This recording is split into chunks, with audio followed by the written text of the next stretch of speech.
What was the best karma moment you have witnessed? Story 1.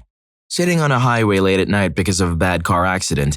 The highway was packed and barely moving. One guy thinks he's smarter than everyone else and tries to drive on the shoulder. He makes it a good little way before running into an on-ramp, also packed with cars. He had nowhere to go, and no one let him in. He was stuck between cars in the rightmost lane and cars from the on-ramp. Everyone stuck bumper to bumper and flowed around him. I went from watching him pass me and almost getting out of my view to passing him and losing sight of him in my rear view. It's easy to see it that way, but I don't know. You never know who's in labor or who has to poop. Story 2. I was working at a mental health facility for the elderly as a nurse, working there for over a year with a perfect work record. I worked for the same company at another elderly facility also for the same amount of time with a perfect work record. My coworker found out I have PTSD and decided to tell my boss at the psych facility that I have it. The two together plotted to have me committed. One day, in October 2012, they launched their attack. I was working a 7 a.m. to 3 p.m. shift and doing very well for 2 hours when my boss called me into her office to congratulate me on 1 year of service. When we were in her office alone, she started grilling me about my mental health and how it plays out at home. Next thing I know, she's forcing me to call my coworker who is off duty, making me go with her to the psych emergency because I have PTSD. The entire meeting was designed to stress me out and cause me to be triggered enough to behave poorly or crazy somehow, to rationalize the next step, which was to cart me off to emergency, and when they see me, they will instantly know I'm being locked away in a padded room. They didn't though. The hospital said I was fine, just stressed out about being forced to go to the hospital like a crazy person for no reason, other than admitting I had PTSD. After the hospital let me go, my boss put me on extended medical leave without telling me and ignored all my calls for 2 weeks, wrote letters lying about me to her bosses in the HR department. I filed a union grievance and a complaint with a third-party whistleblower company for my company's head office to hear about. My boss lied about me to everyone. She said I told her I had evil in my head, that I was standing in front of mirrors with knives. They believed her, so they shut down my complaints. I took it to the Human Rights Tribunal, self-represented against the largest long-term care provider in North America, and I won. It took 3 long years from incidents to end of court. It was the hardest thing I have ever done. My employer's health declined considerably by the time trial happened. She lost her job, she had to move to the mainland. There's a forever public record about what she did. The coworker who helped my boss is in the permanent record, and the employees at the job site were ordered to learn of what she and our boss had done to me and the outcome. She'll never be comfortable at that job site again, and who or what she is known to all. I got the highest amount awarded for damages to dignity and self. I created a precedent for other PTSD persons with clean work histories who do a good job on the clock, but have very real struggles with PTSD symptoms at home. No karma could possibly taste better than 40K and a clear reputation. Story 3. Happened to me at work. Acid Head was trying to pay with like 1,000 coins for a $5 scratch-off. She tried to say she was only 10 cents short, ended up being over $1 short, then complained and said any decent person would have spotted her the money. Pretty much told her she could go down the street and try there if she'd like. She pulled out a 20 and bought 2. As she walked out the store, she said, "Karma is a b-." When she gets to her car, a cop pulls up behind, blocking her in. They proceeded to search the car, then arrest her and her boyfriend. It was hilarious. There were 4 of them in total. She was just the only one that was giving me a problem. The cop showed up in the parking lot either already looking for these people or just by coincidence. They knew the car. It was beat up and pretty recognizable if you happened to see it. 2 of the guys saw the cops when they were outside smoking cigarettes, while I was dealing with her. They came inside and went out the other door. She went back out to the car a few minutes later where the driver, her boyfriend I'm assuming, was already in the car. They searched it because they talked to them, ran their IDs, and they both had warrants. They were already in handcuffs in the police car when they searched the car. So she tried to buy a scratch-off using a bunch of coins, got mad when nobody gave her $1, and then pulled a 20? Is she okay? Story 4. Last Saturday, I was in a crowded NYC subway at 2 a.m. 2 drunk dudes in their young 20s were lighting a J and walking around flaunting it. One literally came up to me. "You think an ain't gonna smoke one?" Whatever that means. The whole train kept ignoring them. They kept parading around being a bunch of morons. They spotted 2 taller, athletic-looking dudes and started making fun of them for looking like cops. It was the line, "Which one of you is the sergeant?"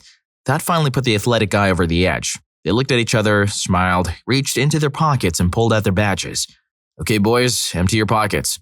The subway blew up in laughter. They would have gotten away with everything if they just didn't go bother the 2 plainclothes police officers. Score 1 for the good guys. And then I went home and smoked one in my living room. Hey, also, if you didn't know yet, me and a couple of my friends just launched Rufus Rugs. Premium, custom, hand-tufted rugs. Maybe you're just a fan of Naruto and want to show it off. Or maybe you just love Pokemon and want bus toys on display for everyone. Either way, we can make almost anything. So hit the first link in the description to learn more. Story 5.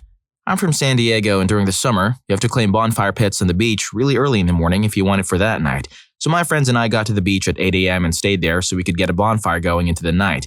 Just before sundown, this one couple asked if they could share the bonfire with us, and since our group wasn't too big, we decided to share it with them. However, that couple proceeded to bring a group of like 15 others, and they literally surrounded the pit and pushed us out.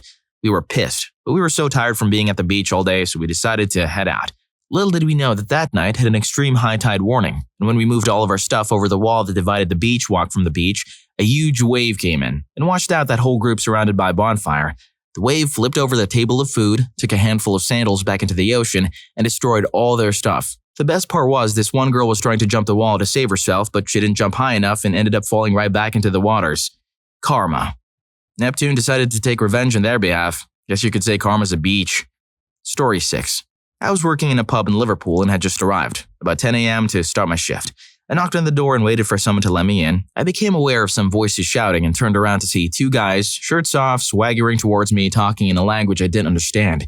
They came right up to me and what little English they did speak came out. They called me a bunch of derogatory terms, nasty stuff, and I was really quite scared.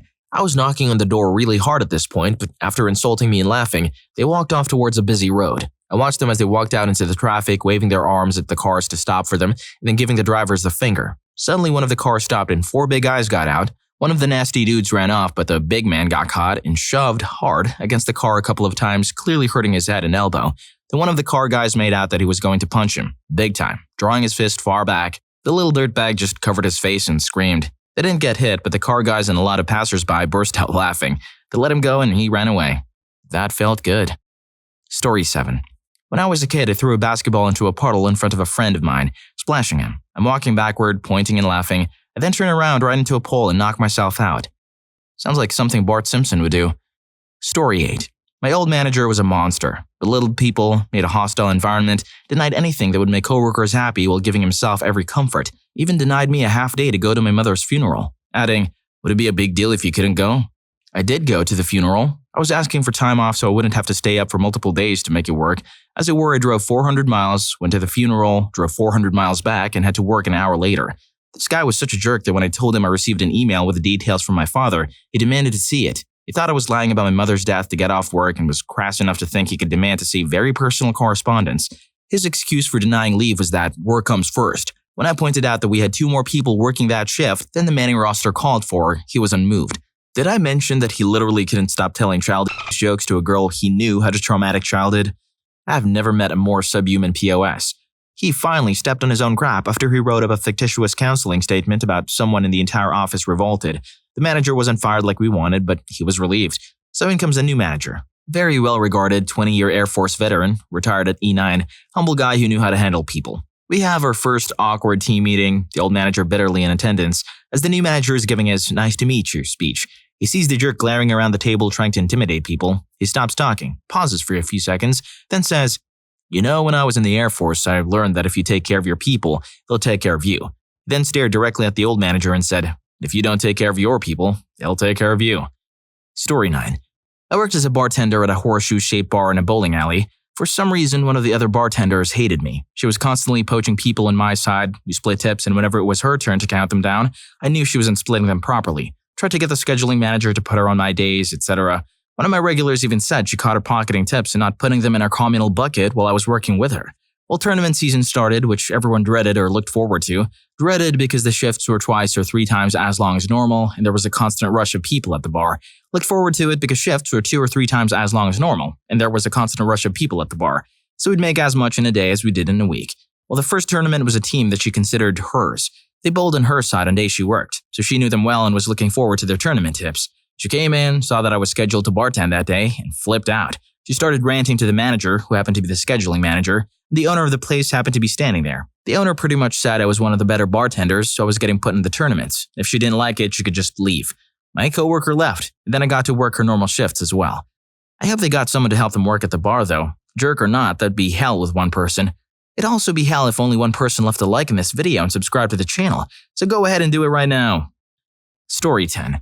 I went to a small school of about 80 students. In my class, there were 12. Although our numbers were small, we still had the classic bully archetype. Let's call him Christopher. Christopher was one of those kids who felt like he could do whatever he wanted to anyone else, and he would be absolved of all blame if he finished his routine with, "It's just a joke." Basically, he was a grade A prick. Enter the second major character. There was also a mentally challenged kid in our class. Let's call him Todd.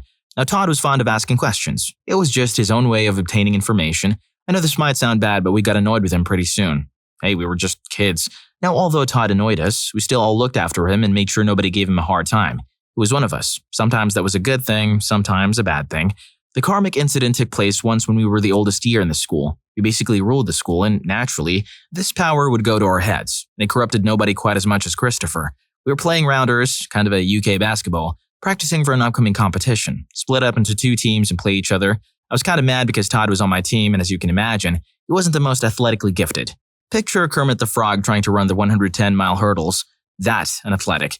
We were losing, due in no small part to the other team's superior numbers. I had lost interest and only gave lackluster hits when it was my turn. Then it was Todd's turn. I watched, just to see how it would go, and I looked at the other team. Christopher was pitching the ball. It wasn't even giving Todd a chance. He'd throw the ball at his feet and burst out laughing with his team. Babe Ruth couldn't have done anything with those kinds of throws. It went on for 3 minutes. Eventually, his own team got sick of him and told him to give a decent throw so Todd could strike out and the game could progress.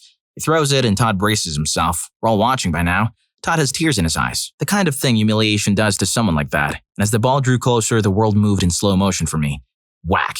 Todd didn't just hit the ball with a bat, he annihilated it. The bang was heard all over the school. It sounded like a bomb had gone off, localized entirely around the side of the bat. So what does a ball do when it's met with a force like that? I don't know for sure, but in this case, it went back towards Christopher at Mach speed. I didn't even see the ball on its way back. It was like a bullet from a pistol. When it got to Christopher, it hit him squarely in the eye. He fell down out cold. One of his friends helped him inside, while the rest of us, both teams, cheered and laughed. We lifted Todd on our shoulders and gave him a hero support. It was no longer just Todd. It was Todd, the destroyer of bullies. Story 11.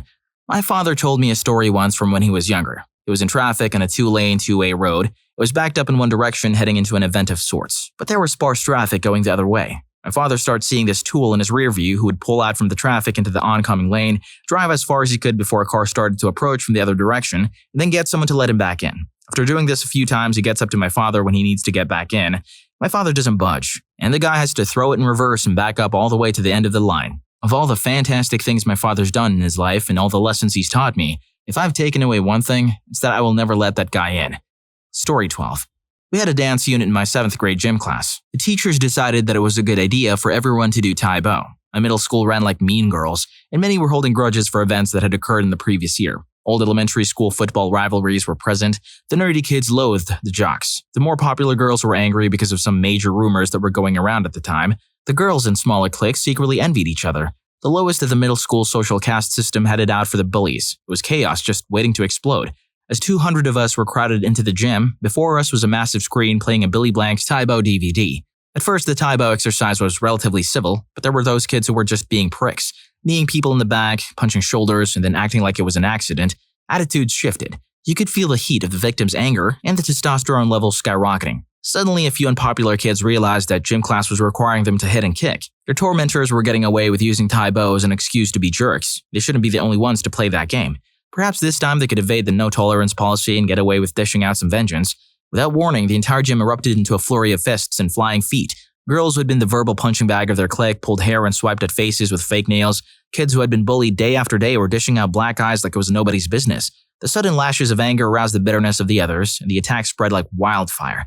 The kids at the top of the social hierarchy and the well-known bullies were taken completely by surprise as the tables turned and some even bolted for the doors. The gym teacher tried to stop the epic battle, but there were only 6 of them. Eventually, school security showed up to break up the fight. No one was formally punished that day, as you can exactly punish 200 kids. Injuries ranged from bruises to broken teeth. Essentially, the middle school version of a peasant rebellion occurred, and the nobility got their kicked. Unfortunately, the issues were not cleared up in a single battle. Alliances only strengthened and the neutral took sides, which led up to the Great Twitter War, which was, as far as I know, remains unresolved, though it effectively tore the school apart. Story 13. The other day, I was taking my dog for a walk around the neighborhood. She squatted down to take a dump, and I reached for my doggy bags only to realize I was fresh out. So I peeked around making sure nobody was looking, and I just left it. 10 minutes later, I'm walking across the road and I cut through a thin grass median in the center, and what do you know? I step in dog poop. I wasn't even mad, I knew I deserved it. What goes around comes around, but this one was really satisfying to hear. Story 14. I count this as karma, but call it justice too. Brat deserved it. I used to live a street or two behind a central suburban bus stop on top of a big hill, and I would take the bus every day to university, about an hour's bus ride away. One morning, I get on the bus, and the bus pulls up to the intersection, waiting for the intersection lights to turn red so it gets the green and pulls out. We get the green and start pulling out. All of a sudden, this primped-up, snooty, middle-aged woman in a red suit, I still remember the details because it made me so mad, flew through the red light in her huge silver Cadillac going the same way the bus was turning. The bus driver had to slam on the brakes quite suddenly and then honked at the woman who clearly intentionally ran the red because her head was never down, flips the bus driver off and keeps speeding. The bus driver, this really jovial large black lady, cursed and carried on. From the bus terminal to the city, you drive down a really big hill before it flattens out in the valley. In the morning or evenings, cops like to patrol the intersection right at the bottom of the hill, especially because they can radar gun cars coming down the hill as the bus was, because there is a curve in the road and if you're going too fast, the cops can catch you before you have a chance to see them and slow down. Well, guess what happened? We got to the bottom of the hill and saw that the cops had pulled over a silver Cadillac into the cross street and were issuing her a ticket. The bus driver saw it and said, "Oh yeah, baby," and pulled the bus over to the sidewalk near where the intersection was and flagged down one of the cops. He came on and asked what was up, and the bus driver asked if she had been caught speeding. The cop said she had, and the bus driver said, "Oh yeah? Is it still illegal to run a red light?" The cop laughed and said that it was, then asked her if the lady in the caddy had done that, and the bus driver said yes. The cop asks, "Well, we will add that to her ticket. Would you be willing to come in as a witness in court for that day?" Then the bus driver said, "Honey, I get paid to go to court for stuff like this. It'd be my pleasure." And the whole bus started clapping. It was such a good day. Story 15. I was at a party one time, and this one girl couldn't stop talking smack about this other girl that was coming to the party. The other girl showed up, and this dude picked her up and hugged her and spun her around in a way where her foot kicked the girl that was talking smack right in the head or face while she was sitting on the couch. Her beer spilled all over her and she got a black eye. Never heard of a more graceful way to kick somebody in the face. I hope you enjoyed the video, and if you made it this far, I'm sure you'll also enjoy People Share Their Best Instant Karma Stories. Story 2 was insane. See you there.